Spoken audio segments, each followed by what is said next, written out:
እንዴ እሙዬ እኔ አጥብልሻለሁ ብዬሻል ነበር። አይ ግድ የለም መንቀሳቀሱን ፈልጌው ነው።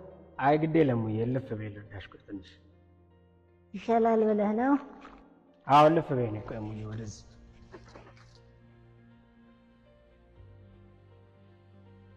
በሰላም ነው።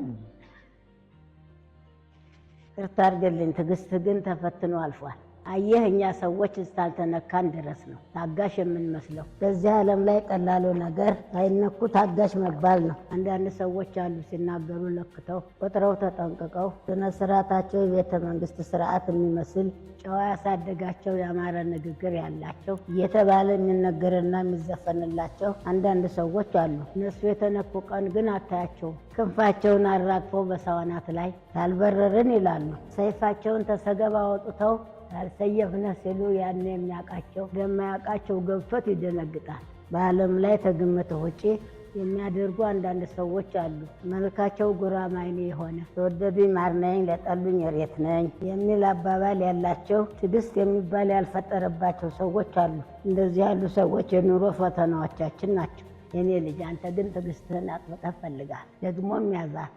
ያኔ ራስህን፣ ቤትህን፣ አገርህን ታድናለህ። ነገ ዛሬ ታልሆነ ተሚል ችኩልነት ትላንት ምነው ዛሬም በሆነ ተሚል ቁጭት የምንድነው በትዕግስት ብቻ ነው። በዓለማችን ላይ መንግስት ተበደለው ራሱን የበደለ ጠላት ተገደለው ይልቅ ራሱን የገደለ ይበዛል።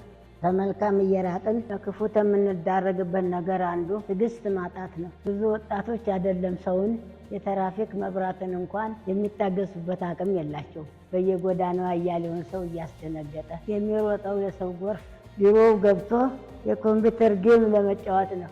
መክነፍ ሁሉ ትጋት አይደለም፣ መስነፍም ትዕግስት አይደለም። ትዕግስት ማለት ሚዛናዊ የሆነ ህይወት ማለት ነው። በእርግጥ ትዕግስት የእግዚአብሔር ባህሪ መንፈስ ቅዱስ ፍሬ በመሆኑ ከሰው ችሎታና አቅም በላይ ነው። ከብዙ መከራ ፈተና በኋላ የሚገኝ ወርቅ የሆነ ባህሪ ነው።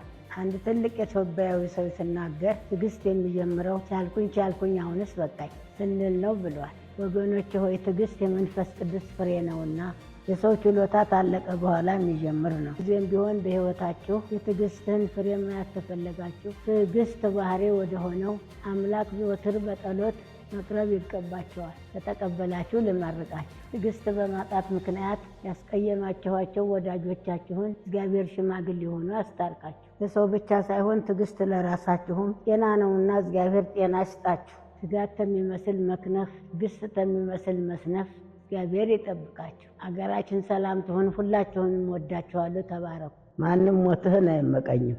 ብቻ አንተ ሞት እንጂ ሁሉም ይወድሃል። ከሞትህ ማንም አያማህም፣ ማንም አይወተችህም፣ አይወቅስህም። ሞት መውቀስ ድንጋይ መንከስ ይባልልሃል። ከሞትህ እንደገና አያውህምና ፎቶውን በትልቁ አሰርተው ለእኔ ልዩ ሰው ነበር እያሉ ያዜሙልሃል። ከዚህም በኋላ መጥተህ ቁመት አትለካካቸውምና ወደ ታች ይቀብሩሃል። ፊቷቸውን አትጋፋምና አፈር ይበትኑብሃል። አንተን ደስ አይልህምና ኮርማ የሚያህል አበባ ያመጡልሃል። እንዳትወጣ ሰግነው በሲሚንቶ ይደፍኑብሃል። ግማሽ ቀን ብቻ ነው ርዕስ የምትሆነው፣ ከዛም ለዘላለም ይረሱሃል። ስምንት ያጠረሹ ከርመው መድረሻና መውጫ መግቢያ እንዳላሳጡህ ቅድስና የሞላበትን የህይወትህን ታሪክ ያነቦልሃል። ታማ ያልጠለልህ አዝነህ ያላጥናናህ የሃይማኖት አባት ለሸክም የሚከብድ መጽሐፍ ይዘው ቀብረን ያሳምሩልሃል። ብቻ ሞትላቸው እንጂ ያኔ በጣም ይወዱሃል። በዚህ ዓለም ላይ ድሃውንና ታማሚውን ወዳጅና ዘመድ ይክደዋል። ተሳካለትን ደግሞ ሁሉም የዘር ሐረግ ሰርቶ ዘመዴ ነህ ይለዋል። በልጅነታቸው የኛ ዘር አይደለም ተብለው ተክደው ያደጉ ልጆች ዛሬ ባለጠጋና ሀብታም ሲሆኑ የካዷቸው ያምኗቸዋል። ባለጠጋ ዘመድ የሌለው ድሃ የለም። ሁሉም ባለጠጋ የራሱን ድሃ ቢሸከም የዓለም ችግር ይቀንስ ነበር።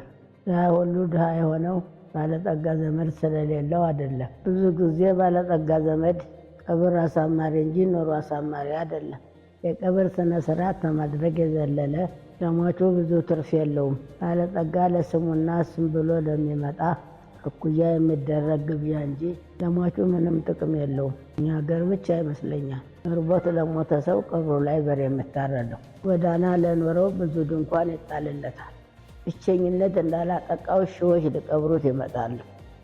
የኔ ልጆች ሞት ለሁሉም አይቀርምና ሳትኖሩ አትሙቱ።